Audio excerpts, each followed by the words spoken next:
Welcome to the Ops Experts Club with Aaron, Terryn, and Savannah. This podcast will take you behind the scenes of some of the finer details of multi-million-dollar companies. These ops experts have dealt with operations for scaling companies and well-established businesses with anywhere from small to large teams. If you've ever been deep into the details of a major company, then you know how much it takes, and these conversations are just for you. Welcome to the Ops Experts Club podcast.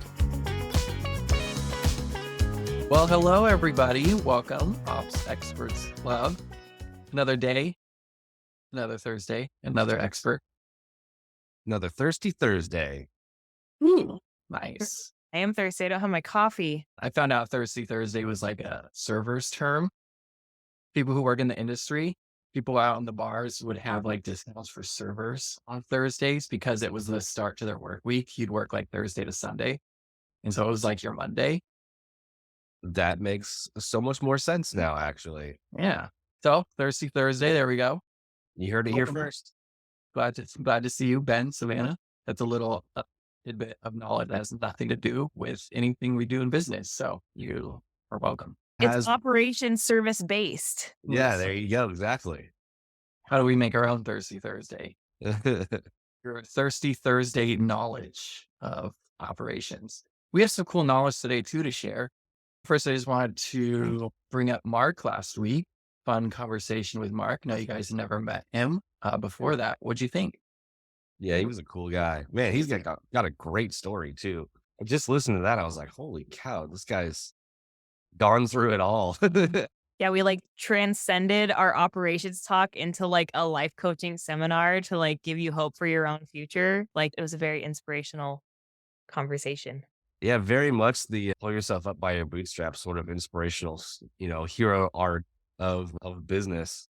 I mean, it's really impressive too, to be able to just be like, basically create your own pathway of, doing what you like and doing what you're good at. And you're like, I'll just keep doing this until enough people pay me to do this, that it's my career now.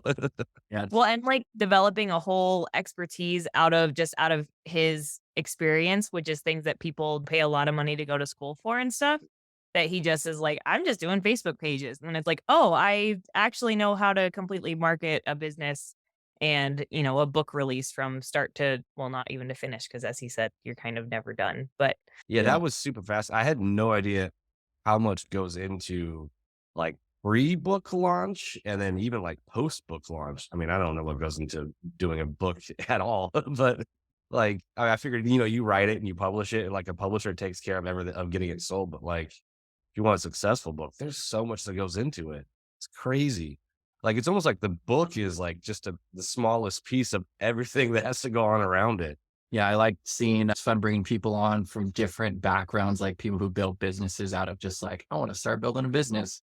And then people who just kind of fall into it, just came out of necessity or out of just, they started doing something. And it's like, oh, people now want my website. I guess I'm a business now. Yeah. Yeah. This is official. Yeah. He was talking about something that really struck me too, in the way that like Darius Daniels preps his book, and he won't tell people he's coming out with a new book, but he'll just kind of like seed portions of his book and like challenges and webinars and seminars and stuff, which is actually, I mean, it's super smart. I never would have thought of that, but you kind of like prep people for like wanting more information. And then at the end of it, you're like, also, I have a book about all this thing you guys are wanting to hear about. And they're like, oh, that's great. I'll buy it now. Like, that's so smart to just kind of preview your book without letting people know that you're previewing it, so that when it's ready to launch, they're like, this is exactly what I've been looking for the past 6 months. It's genius marketing. So it's such a great idea.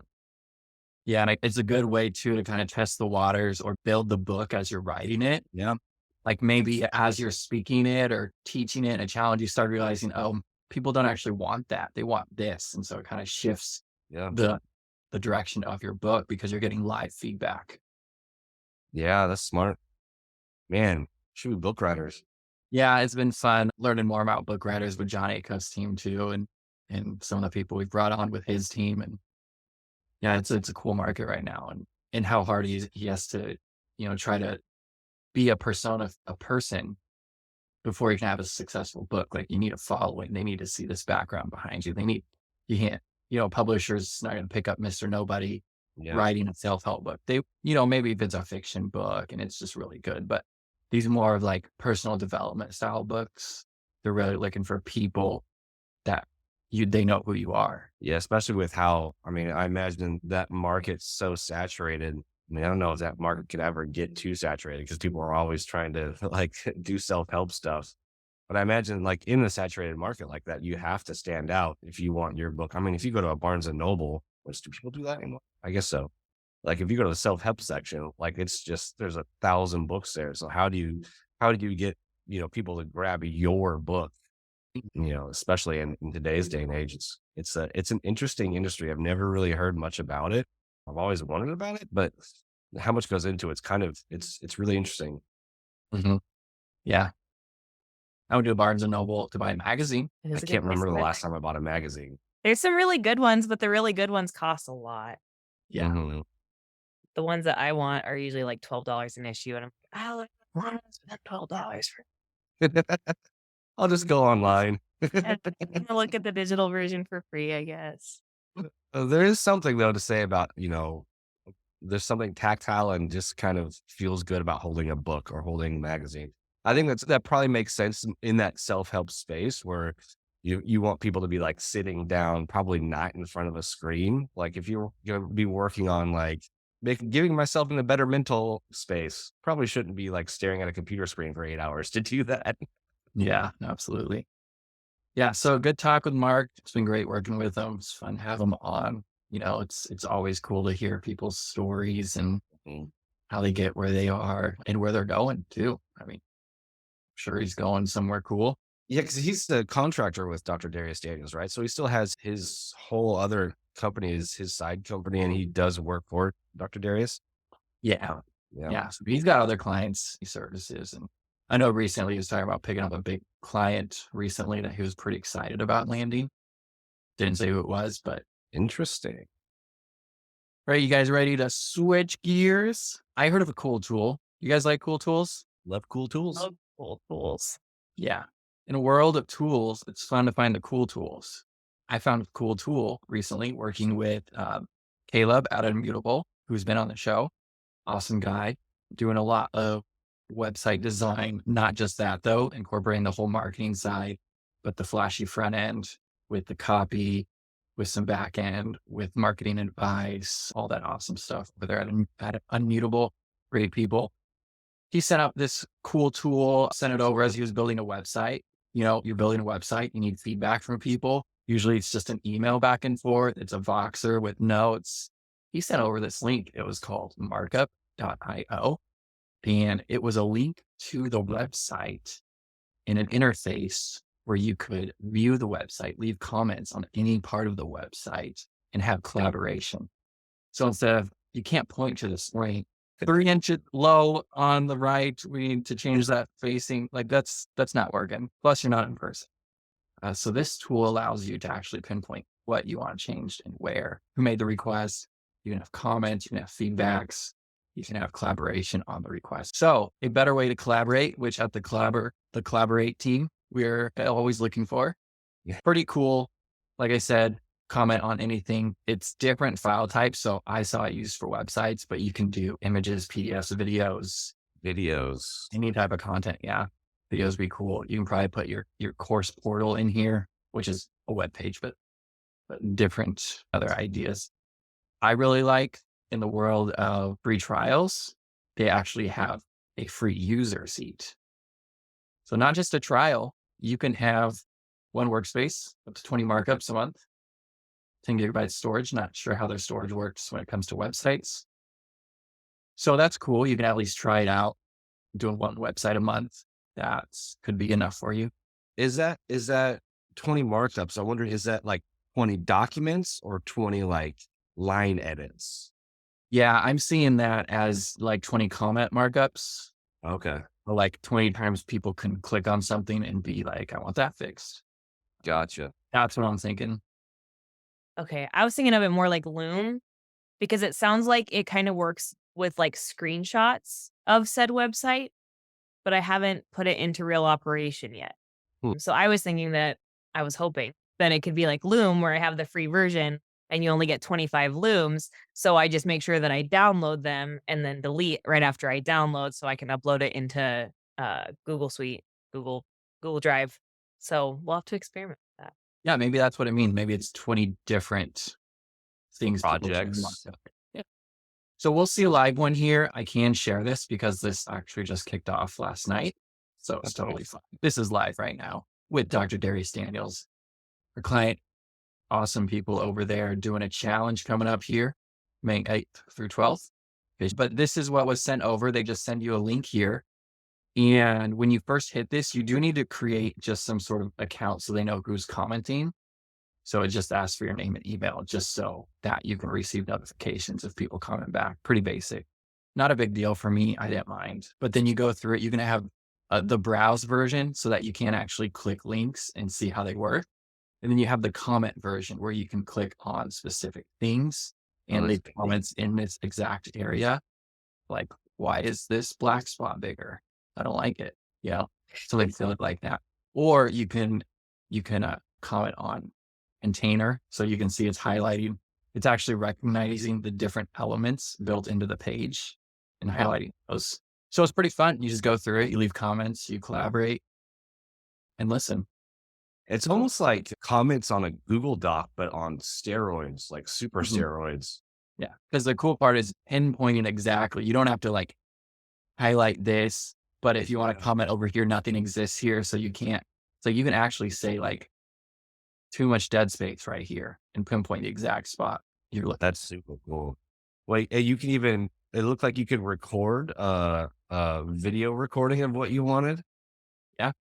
That's awesome. I use like Markup on my iPhone sometimes to do this kind of thing, or I'll like save a screenshot and then load it into Photoshop so that I can use, whatever and do it that way.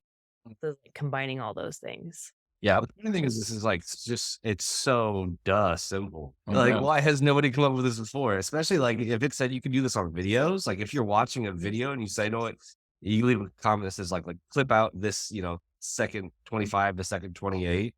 Or lighting is too dark or something. Like, this is so It's pretty cool. The attach file feature is pretty cool too. You can be like, oh, that's not the right image. Here's the correct image. And you just attach the file right there. That's such a great idea. So I think it's pretty awesome. Not sure how I would use it, but I might sign up for a free account just to have it there in case something comes up and I'm like, ooh, review this now. It's great if I'm doing PDFs and I want somebody to review it. So I'm looking forward to that. Yeah, I was going to say, Aaron just pushed over a small project to me. He wanted me to quality control one of the funnels. And this would have been a super easy way for him to send over something, be like, hey, can you check this? Comment 1. Can you check this? Comment 2. Can you make sure this link, like, versus, it would save a lot of time versus me going through and like piecing out every single line and looking for an issue, or it might not be an issue. If he already knows what the issues are, he can just go comment 1, 2, 3, 4, check these out. And I don't have to spend an hour, or whatever it may be, searching through everything. I can just go straight to the pain issues and try and fix those. And this would make life so much simpler. You could have had it, man, if only I'd shared this last week. This could have been yours. It wasn't cool tools section last week, though. We had to save it for cool tools. Yeah, we sure did. And I know, Savannah, you found some pretty cool up levels from your investigation, which it's always cool to see what's behind the tool. Like, I'm showing you face value. You found some pretty neat things. You want to go over that? Yeah. So I got kind of excited because I'm always just trying to make sure that things can talk to each other so that we don't have to have 17 apps open. Kind of like I just said, like you take a screenshot of something and then you open it in your browser and then you load it into Photoshop and then you do the thing and then you have to load it back and then you have to put it into Google Drive. And so I'm always trying to find like ways to not have to do all that. So there was a little button that said integrate. And I thought, well, hey, what's that mean? What's that doing? So on Markup on the left-hand side, can you guys all see what I'm seeing as I filled in? Yeah. So there's a thing that said integrations and it said beta. So I was like, I don't know what that means. The beta part, I think, is just that they have like, you can request the API so you can like make your own integrations if you want to, but it integrates with Zap. It also integrates with some other things just kind of natively, but I did see that they had Zapier And then, so you can connect it with Asana, which is our main project management that we like to use. And so that got me all excited. And then, so you have a couple of options on, like, even if you wanted it to update every time that like a comment gets resolved or a comment gets created or something gets replied. I just chose Markup created because it seemed like the most basic one. And then you have all of these things that it can do that it can tell Asana when you create your markup. So you can attach files, duplicate a task, create a project, create a section in for a project, subtasks. Like look at all these things that you can do Wow. when a markup's created. So I'm also excited by that, just because most of the things that I'm doing, like even visually, is in Asana, and there's a lot of back and forth that happens where I'm just constantly having to re-upload like the newest version of whatever I've edited. And so I feel like with using markup and integrating it that way, that could potentially save us a lot of that back and forth. Yep. So Yeah, I'm even just thinking like back to like Aaron sending me like QC, like if he had this integration and he was using markup on one of our funnels, he could just go in and mark up and say, hey, FYI, Ben, you've got some new tasks, because it would have created these markups as tasks for me in my Asana. So I can just go in and start banging out, okay, there's a problem at this point I need to fix. There's a problem at this point I need to fix, and just task him out. That's awesome. That's so much more efficient than like sending even 3 looms back and forth of like, what do you think about this? No, what do you think about this? No, what do you think about this? yeah, exactly. Yeah. So that's pretty exciting. But there's other things like using Trello. It looks like you can just automatically sync it with, I guess right now, the main ones that it does is Zapier and Slack. But that's also nice because we have a ton of clients that use Slack. And so if you can send a Slack notification, like I want to let Steven at Rainmakers know about Markup, because they're constantly re-editing their content for new things that they add and everything. And so I feel like that'd be really helpful for their new content manager to have this tool and be able to communicate that. So then they can like let Steven know in Slack every time that they, update something. That could be just really darn cool. Mm-hmm. Time saver. Yeah, I really like the task management feature. Really helps when you've got that kind of first responder, but somebody else is doing the actual work. Mm-hmm. Like you're sending the markup out to people, you're kind of collaborating with the relationship. If people have comments, it goes to a task that somebody else under you is working on. So you don't have to then relay information down or be like, hey, check this out. It's like you're in communication. They receive the task. They know what to edit. They hit done. You get notified it's done. So it really just kind of like streamlines a teamwork element of this, because we know that you're not always the one doing the changes. That might be somebody else doing the changes. Yep. You're just kind of managing the website build. I'm very excited about this. Yeah. I'm curious to see what the video function looks like, how markup, rolls with when you've got a video in line there. Kind of like Loom. Like I know with Loom, you can leave comments at certain, if you pause the video, you can leave a comment on a certain mark, but I wonder if markup goes above and beyond that. I'd be really curious. I might start a free trial for myself too. It's free. It's free forever. So you might as well. Yeah, hopefully it stays that way. You know how these platforms go, these .ios, they always suck you in with the free. Midjourney revoked my free trial, and I'm very sad. I mean, they revoked everyone's free trial, so it wasn't like I didn't do anything or scary. But I'm just sad that I only used it 3 times, and you get to use it 20 times before you have to start paying. So it's 17 times that I missed out on for free, and I don't really want to pay for it. So 17 times you could have been creating images about sharks walking on land with 2 tiny legs and stuff like that. That is what people were trying to use it for. But I have to tell you guys, so can I talk about a different cool tool that we talked about in previous times? Okay. So, cause I have ChatGPT, I'm in their free thing before they closed up. And then I had Midjourney. So I was all excited. I asked ChatGPT to write my daughter a bedtime story that's about her saving unicorns with her cat, who she has the power to turn her cat into a giant cat with wings that she can ride to go and save the day. And it wrote a legit awesome bedtime story for her that I need to do like a little bit of editing, but like barely anything. Like it like knocked it out of the park. And so I'm like, cool, did that. Now I'm going to go into Midjourney and use like my same prompts, and I'm going to make pictures for it so I can make a legit storybook and just print it at home. And then she could have this really cool storybook about her adventures with her cat, Clark. And now I'm going to have to draw the pictures myself because Midjourney, Or you Okay, we get have to- with Dr. Darius Daniels' team and you get that book published. I am not an online personality that people are like rallying behind though, like I complain a lot. So Not yet. Not yet. Not until they read your unicorn bedtime stories. And you never know. I mean, you've got 3 dedicated followers at home. the next one I'm going to make I'm going to make one for my nephew because his favorite animal is thunderbirds. So I'm going to make one for him about thunderbirds and his dog. I might. My wife actually has a subscription to Midjourney. I might see if I can steal it and do it a cool tool at a later date because it is fun to play around with. The 3 images that I did create were really cool. And that's why I didn't use the other ones yet. Cause I was like, okay, this is amazing. I want to like save for when I have like a really cool idea that I want to generate to try and like base a painting off of so I could do like real art with it. So I was saving it for later and it just kicked me in the butt. Procrastination is not the way sometimes. All right. So to give us a little bit of full transparency here, I am going to pull up a markup alternative. Oh, So when you Google markup alternative, this was the top recommended one. Ruttl. Wow. So it's got a few different things here. It's got a bug tracking tool that's actually going to look at your code, website feedback, mobile app feedback, customer feedback, which is a weird one. Yeah. So it's an alternative. It's got a different pricing suite. It's different prices based on your product.